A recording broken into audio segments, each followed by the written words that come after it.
descargo de responsabilidad. Waramer no me pertenece, ni ninguna de las imágenes mostradas. Se dice que los Thanodioses estelares, llamados Singir en el léxico Aeldari, son los seres inteligentes más antiguos que existen en la galaxia. Se cuenta que fueron creados al principio del universo, entidades incorpóreas surgidas de gases en remolino y enormes cantidades de energía, y que, por naturaleza, son criaturas etéreas. En su forma natural, son seres inmensos de energía pura que se extienden por la superficie de una estrella, absorbiendo su energía solar para alimentarse. Con el tiempo, aprendieron a usar alas diáfanas, creadas a partir de las líneas de fuerza electromagnética del universo, para viajar a otras estrellas y continuar su consumo cuando su estrella anfitriona murió. La materia de los planetas y las nebulosas que los rodeaban era tan insignificante que no afectaba su voraz apetito.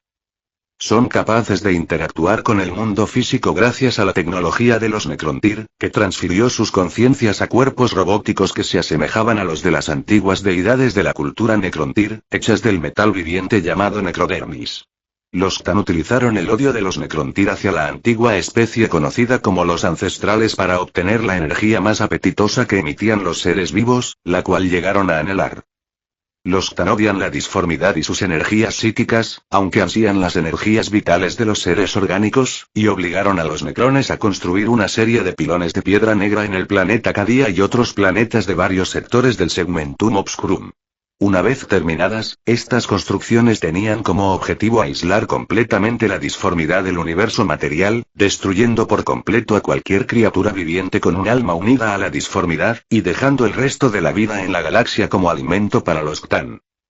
Fueron los Ktan quienes diseñaron el proceso de biotransferencia para los Necrontyr, transfiriendo por completo la conciencia de sus protegidos a cuerpos mecánicos inmortales similares a los suyos, compuestos también de necrodermis.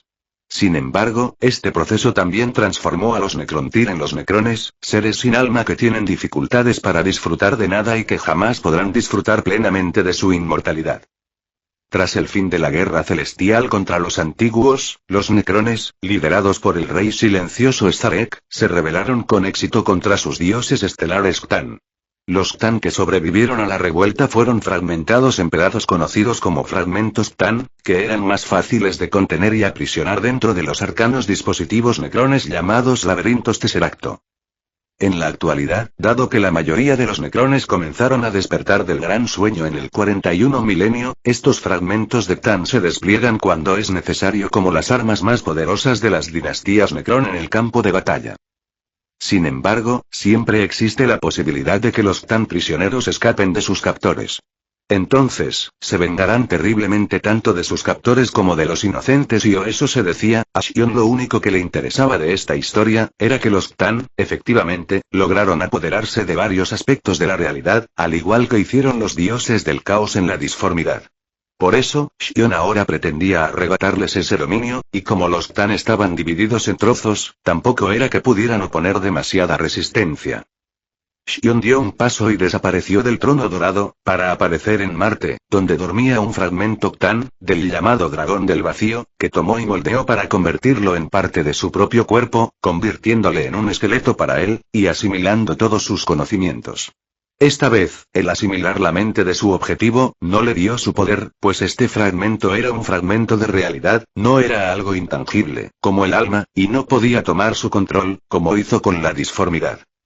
Esta era la realidad, y él debía usar un método de realidad para cumplir su propósito, por lo que borró la conciencia del fragmento Ktan, reemplazándolo con su propia mente, y así, el fragmento Ktan, fue parte de él.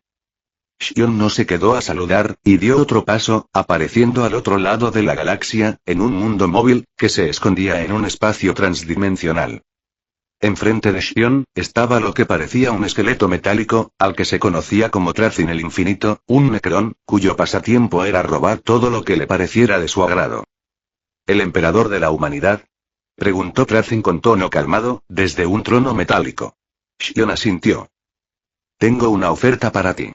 Todo lo que posees, a cambio de tu regreso a la vida, puedes escoger tu especie, ya sea Necrones, Eldaris, orcos, lo que te plazca. Tampoco borraré tus recuerdos, ofreció Xion. No acepto. Reprendió Trazyn. Xion asintió, y Trazyn se vio a sí mismo convertido en un Necron de carne y hueso.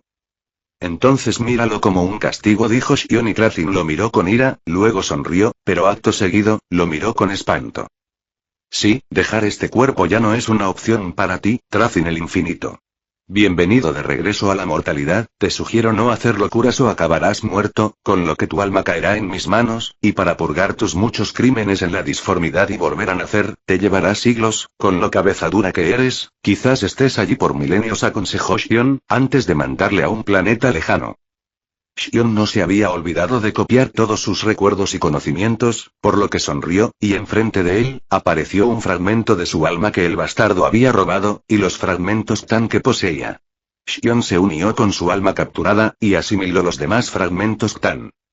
Al terminar, Xion sintió a los demás fragmentos y también a los demás dioses Tan, que los necrones habían partido en trozos, y ahora usaban como baterías. El mundo esfera de Krazin el Infinito, se convirtió en un pequeño objeto en su mano, y luego en una partícula, para ser almacenada con su esqueleto de dios Tan. Terminado su trabajo allí, Xion fue por los demás fragmentos Tan, tomando su lugar como dios de la realidad. Ahora él era el nuevo dios del vacío. Pero al igual que absorber a un dios del caos, el dragón del vacío no representaba a toda la realidad, solo era una pequeña parte de ella. Ni siquiera todos los dioses Tan eran toda la realidad, solo una pequeña parte de ella. Si él quería ser toda la realidad, debía hacer lo mismo que en la disformidad, y convertirse en todo lo que existía.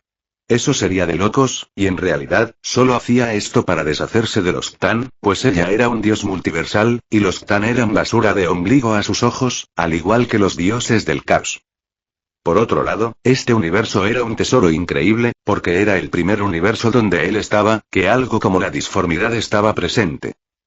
Con este conocimiento y poder, sus habilidades como Dios, alcanzarían el más allá, pudiendo crear mundos que también tuviesen otro plano de existencia como la disformidad. Por eso, sus ganancias al visitar este universo, eran las más altas de todas.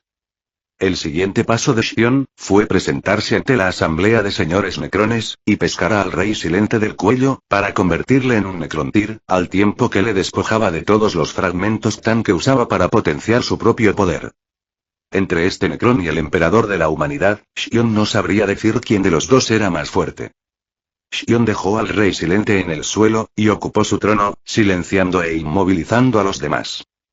Estoy aquí, para ofrecerles un tratado de paz, en mi nombre, y en el nombre de la humanidad. A cambio, ofrezco liberarles del virus desollador, y devolverles sus cuerpos de carne, como he hecho con su rey. También pueden conservar todas sus posesiones actuales, ya sean naves, tecnologías o conocimientos, con excepción de los fragmentos Tan, que como se darán cuenta después de que los libere, ya he tomado de ustedes. Tienen una semana para decidir, pero si deciden antes, pueden llamarme antes, dijo Xion, y desapareció, llevándose todos los fragmentos Tan con él. Y una vez asimiló todos los dioses Tan de la galaxia, su poder en la realidad pasó a ser una pequeña parte de su poder disforme, pues la disformidad era toda la galaxia, y los Tan, solo un fragmento de esta. Aún así él sonrió y dio un paso más, para aparecer en medio del enjambre tiranido, que por sí mismo, parecía tener una galaxia de diámetro. Xion extendió la mano, y el enjambre entero se convirtió en una pequeña cosa en su mano, que él aplastó sin dudar. Los tiránidos eran bestias sin conciencia, y la mente colmena, un ser abominable que no tenía ninguna necesidad, y aún así su existencia solo era una de destrucción, poniendo como excusa un hambre voraz interminable, que ella misma podía corregir. La disformidad se tambaleó un poco ante la llegada de una presencia tan masiva que la hizo expandir al doble de su tamaño, convirtiéndose en un gran aumento de poder para él mismo. No esperes salir de allí pronto, pues llevas contigo el peso de cantidades infinitas de almas que claman venganza, y te harán las cosas difíciles por los próximos millones de años, le informó Xion a la mente colmena, que aún no entendía que ya había muerto, y ahora era parte de la disformidad, y parte de él mismo. Xion miró a la galaxia. Su limpieza del lugar no había terminado, porque todavía habían amenazas que provenían de la disformidad, y a la que las especies de la galaxia no se podían enfrentar. Xion suspiró y dio otro paso. Xion apareció al borde de la galaxia, y de inmediato, fue atacado por criaturas casi tan poderosas como los dioses del caos, que habían hecho su nido allí, convirtiéndose en una especie de mezcla entre Tan y dios de la disformidad. Xion los asimiló a todos, por todos los bordes de la galaxia. Estas criaturas también tenían a especies enteras bajo su protección, pero Xion no hizo nada para lastimarlas. Estos eran asuntos de los mortales, y si no tenían la suficiente inteligencia para vivir en paz, serían estos los que se encargarían de ellas. Xion solo se encargaría de las criaturas disformes fugadas. Xion respiró hondo.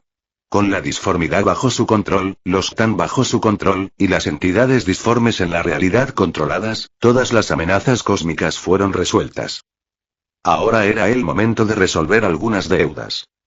Xion se movió a una nave Eldari, que viajaba por el espacio, apareciendo en un puente. Él miró a su alrededor, a los Eldaris que se apresuraron a ponerse de rodillas, pues él se veía como el dios de la muerte que les guiaba. ¿Qué quieres en este lugar?, preguntó Ibraine, la sacerdotisa Eldari del dios de la muerte. Slanesh ya no existe, por lo que tu gente ahora es libre. La maldición de fertilidad también fue retirada, y sus almas ya no serán esclavizadas.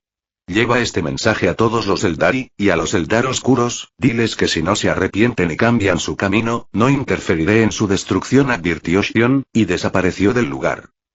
Xion apareció en un laboratorio secreto, en las profundidades de Marte, donde Belisarius Calwa trabajaba en sus proyectos herejes. Cuando apareció, el cuerpo de Belisarius cambió, y el Rey Silente no sería más poderoso que él, integrando parte máquina y parte carne en una fusión perfecta, que le dio la apariencia de un hombre de 30 años, de ojos cibernéticos, y apariencia entre máquina y carne. Alimentado por una Fed 2.0. Belisarius se puso sobre una rodilla.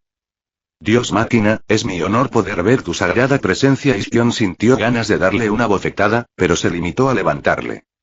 Belisarius, tus tonterías aduladoras no son necesarias.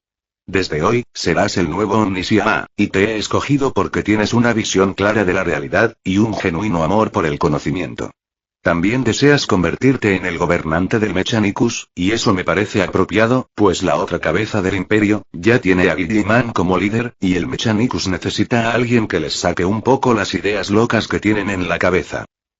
También te informo que he hecho un trato con las IAS, y ellas han decidido vivir en paz, por lo que acudirán a ti para reclamar cualquier maltrato que sufran por parte del Mechanicus. Juzga con justicia, o patearé tu trasero lejos, advirtió Xion, y de nuevo se dividió en dos cuerpos. Esta parte de mí, te acompañará para realizar el papeleo correspondiente a tu nombramiento como regente del Mechanicus, dijo Xion. Cumpliré con tus exigencias, dijo Belisarius con fervor. Xion dio un paso, y apareció en un planeta desierto y oculto, donde estaban sus bionaves en un hangar de decenas de kilómetros de alto, y cientos de kilómetros de largo y ancho. Un trono de mármol apareció y Xion, con su verdadera apariencia, de un hombre de 2 metros de altura, cuerpo en forma, largos cabellos dorados y ojos azules, se sentó allí. Enfrente de él, una esfera de luz apareció. Este era un dios de la realidad, similar a los Ktan. «Ope, ¿qué deseas?», preguntó Xion. «¿En verdad no planeas gobernar?», preguntó Ope con curiosidad. «¿Por qué lo haría? El poder no me atrae más allá de satisfacer mis propias necesidades, y Guilliman y Belisarius tienen sobradas capacidades para ello. Será interesante observar lo que crearán», dijo Xion. «Entonces observemos juntos», dijo Ope colocándose a su lado, y un mapa de la galaxia apareció enfrente de ellos. Unos días después, los Necrones le llamaron para aceptar su tratado de paz. Xion nos mostró, pero todos ellos volvieron a ser Necrontyr de carne y hueso y no estaban afectados por la enfermedad terminal que caracterizaba a su especie. Xion vio que al Rey Silente le había ido terriblemente mal al convertirse en un ser de carne sin ningún poder, y quedar a merced de gente que realmente le odiaba, y que eran su propio pueblo. Ellos no lo habían matado, pero Xion estaba seguro de que el Rey Silente no estaba contento con esto, porque su vida sería el sufrimiento eterno. Xion también trajo a los Necrones infectados con el virus desollador, liberándoles de su maldición, y sus recuerdos sobre esa vida. Y los Necrones lo alabaron e hicieron un templo en su nombre. Y estos tipos no aprenden, dijo Xion con una sonrisa, un año después, al ver su obra. En el templo no había ninguna estatua, pero sí un trono de mármol negro, y su altar era adornado por objetos de todos tipos que eran valiosas posesiones sentimentales de aquellos Necrontyr que daban las gracias a su salvador. Creo que deberían dedicarse menos a hacer templos y a trabajar más en su política, dijo Xion, porque el templo era lo único que habían hecho juntos, y luego volvieron a pelearse entre ellos, por el trono, o a dividirse y declararse independientes. Mientras sus guerras o peleas no se convirtieran en una carnicería, Xion solo podía encogerse de hombros, porque no estaba en sus manos meter sentido común en la cabeza de los necrones. Xion miró a Trazin el Infinito, a quien muchos necrones, ahora nuevamente Necrontyr, buscaban para ajustar cuentas y reclamarle por las cosas que se había robado. Trazin también le construyó un altar, y oraba fervientemente todas las noches, pero no para alabarlo, sino para maldecirlo, y reclamar sus valiosas posesiones de vuelta, mientras continuaba con su vida de robo, usando sus conocimientos para amasar poder de a poco. Él ahora era un mortal, pero con sus conocimientos, mientras no hiciera locuras vivir eternamente no sería raro, y para alguien tan cauto como Trazin, Xion suponía que en unos pocos siglos, ya volvería a ser un ladrón de oficio. Mientras tanto y un rayo cayó sobre la cabeza de Trazin, mientras hacía sus maldiciones en su altar privado, que lo dejó medio chamuscado e inconsciente. Xion era la disformidad, y orarle era como susurrarle a los oídos, por lo que no toleraría las tonterías de Trazin. Una criatura interesante, dijo Epe, con tono divertido. Xion asintió. Y el tiempo pasó año tras año. Guilliman lideró al imperio, usando su supercerebro para administrar el imperio de la humanidad, cada vez con mayor eficiencia. Con las fuerzas del caos borradas de la existencia y enviadas a la disformidad para cumplir condena, a Guilliman le fue fácil llevar el orden a los mundos del imperio, y en solo un año, todos los planetas se habían integrado a su mando central, y aquellos que tenían gobernantes corruptos, que eran la mayoría, fueron sustituidos por sus hijos genéticos de forma temporal. Terminada su cruzada, Guilliman se encontró con los necrones, que ahora eran Necrontyr, y aceptaron un tratado de paz, con algunos territorios cedidos de parte del imperio, al que le sobraban mundos y territorios. Guilliman acordó no meterse en los asuntos internos de los Necrontyr, y estos acordaron lo mismo. Con los Necrontyr integrándose en la galaxia, Guilliman se encontró con los Eldari, y con Ybraine, que hizo un trato similar al de los necrones, solo que los Eldari todavía no eran un grupo unificado, y ella seguiría tratando de reunirles. Y después de 2 años, Guilliman volvió su mirada a los Tau, que intentaban comerciar con un mundo humano, presentándose ante ellos, y ofreciéndoles un pacto de paz, y un tratado comercial. Los Taus, no se lo creyeron en un principio, hasta que dieron sus condiciones, que era que el imperio comerciara con ellos con la tecnología disforme, explicándoles cómo funcionaba. Guilliman aceptó, pero los Tau no tenían psíquicos. Aún así, tenían especies psíquicas en su imperio, y una vez estas comprobaron que la tecnología era real, estos con asombro, firmaron el Tratado de Paz y Comercio. Belisarius llegó detrás de Guilliman para saquear las tecnologías Tau, y después presentarlas como suyas ante la humanidad. Belisarius también era un político experto, y a diferencia de Guilliman, comprendía que los Tau no eran sinceros, y no habían dejado sus planes de conquista detrás, por lo que después de firmado el tratado, invitó a los líderes Tau a su nave, y les dio un pequeño paseo de 1 mes, por un cuarto del territorio del imperio, mostrándoles sus flotas y sus ejércitos. Cuando los Tau volvieron a su territorio, estaban debidamente convencidos de que el tratado con el imperio de la humanidad debía mantenerse, y por ningún motivo debían dejar que se involucraran en los asuntos internos Tau, pues si apoyaban a los enclaves Arsai, sería el fin del imperio Tau. El tiempo de paz continuó por 20 años, donde Guilliman negoció con todos, incluyendo a la misma humanidad, para resolver algunas disputas con el Mechanicus y la Eclesiarquía, sobre lo que era herejía y lo que no. Sin embargo, la paz no duró, porque los Eldar Oscuros no escucharon las advertencias de Ybraine, y trataron de secuestrar un mundo imperial, para llevarlo a la telaraña, junto a miles de millones de humanos. En el período de guerra, el imperio ni se enteraría de algo así, pero 1 hora después de que los Eldar Oscuros se presentaran en el planeta, él mismo Guilliman usó a la Tipón para traer una flota consigo, y a pesar de que era un diplomático, él ya había advertido a los Eldar Oscuros que no habría más advertencias y de una vez atacó, y el imperio declaró la guerra a los Eldar Oscuros. Los demás Eldaris oraron a sus dioses, pero Xion lanzó rayos sobre sus cabezas, para recordarles que ya les había advertido del asunto. La única que no oró en favor de los Eldar Oscuros, fue Ybraine, que solo derramó lágrimas de tristeza en silencio. Xion hizo una mueca y suspiró. Luego se levantó, entró en la telaraña, y los Eldar Oscuros desaparecieron del lugar, dejando su ciudad detrás, junto a sus líderes. Xion apareció enfrente de Ybraine, y puso en sus manos una esfera de cristal. No volveré a antevenir, reprendió Xion.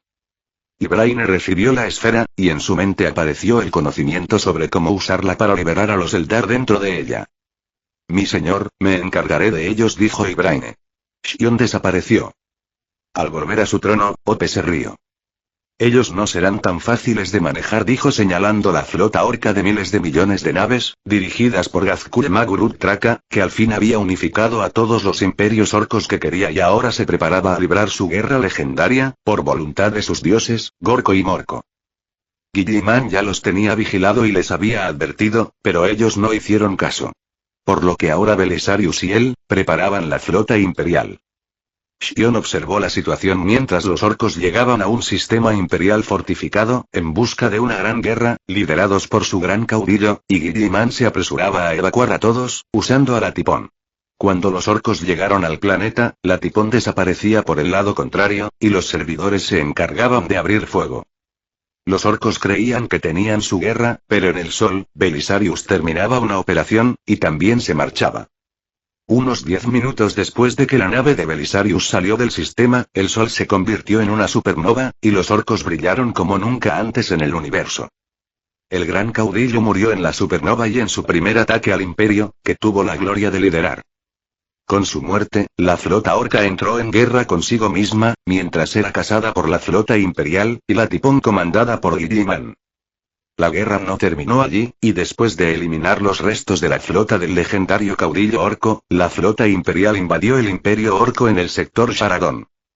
Los orcos estaban felices de que enemigos poderosos vinieran por ellos, por lo que se dispusieron a recibirles en su planeta para una pelea cuerpo a cuerpo, que eran sus favoritas. Esta vez, Belisarius no hizo estallar su sol, sino que envió armas biológicas al planeta que iban a atacar, y los orcos, a los que rara vez las enfermedades les afectaban, solo vieron algunos gases dispersarse y se encogieron de hombros, al menos hasta que sus madrigueras reproductivas se marchitaron y secaron. Parece que Belisarius ha podido usar las células tiránidas, dijo Xion con una sonrisa. Si algo podía afectar a los orcos y esterilizarlos, eran las células tiránidas. Con el planeta esterilizado, Guilliman usó los transportadores de su flota para moverse hasta los caudillos orcos, y despacharlos. Después, aprovechándose del caos, desplegó sus fuerzas. La guerra continuó por 10 años, y las fuerzas imperiales no variaron mucho su estrategia. Primero, esterilizaban los planetas orcos con células tiránidas, y después lanzaban a sus fuerzas de choque, que eran primaris, reforzados por artillería, caballeros de acero, y de vez en cuando algún titán del Mechanicus. Guilliman atacaba a sus caudillos cada vez que estos estaban expuestos o lideraban el ataque, que era la mayoría de las veces, los orcos rara vez comandaban ocultos. El imperio tenía una superioridad absoluta en la guerra, y con los orcos siendo esterilizados antes del combate, sus números no aumentaban y debido a su estilo de lucha, las batallas por los planetas no duraban más de una semana. Así, 10 años después, los orcos en la galaxia eran reductos aislados, no había más imperios orcos, y al darse de cuenta, 10 años después que ellos cayeron porque el ejército humano no jugaba limpio y eran esterilizados, los orcos concluyeron que esta no era una batalla digna, sino que los estaban exterminando sin más, por lo que enviaron a sus diplomáticos para detener la guerra. Xion solo podía suspirar, los bichos verdes en verdad eran criaturas únicas.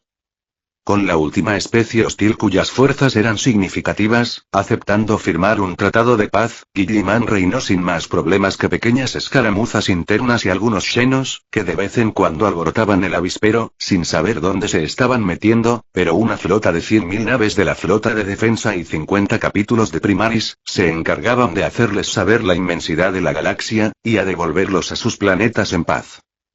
Las amenazas disformes no existían, porque la disformidad era Xion, y cualquier competencia era borrada de la existencia. Él era el único dios de la disformidad, y toda alma que quisiera tomar una existencia dentro de esta, solo podía estar subordinada a él, o rebelarse y ser asimilada. Por supuesto, si era una existencia maligna, que amenazara su estabilidad mental, de una vez era purgada y asimilada, y su origen eliminado. M.A. Para los que duden de si Xion es capaz de asimilar toda la disformidad y los dioses Cthán, les recuerdo, que el Xion de este momento, es un dios multiversal, capaz de crear y destruir universos. La razón de que él simplemente no asimilara todo al momento de pisar el universo de Waramer y reemplazara a los Ktan y los dioses del caos, es que solo su alma puede viajar a universos nuevos, y hasta que su cuerpo no se adapte a este, no posee poder alguno en la realidad, más allá de su propia alma y mente, por eso necesitaba el poder de Guilliman, y del Imperio. En cuanto a qué podía pasar si simplemente se dedicaba a esperar a su cuerpo se adaptara, para poder usar su poder, en un universo hostil, eso ya había pasado, y por eso, uno de sus fragmentos de alma fue capturado por Trazin el Infinito. Sin embargo, el alma de Shion, sigue siendo la de un dios multiversal y también sus conocimientos y mente. Absorber a toda una galaxia de bichos como parte de él es solo un grano de arena más, pues no estaba compartiendo sus conciencias o mentes, solo tomando sus recuerdos como información, y tomando su lugar.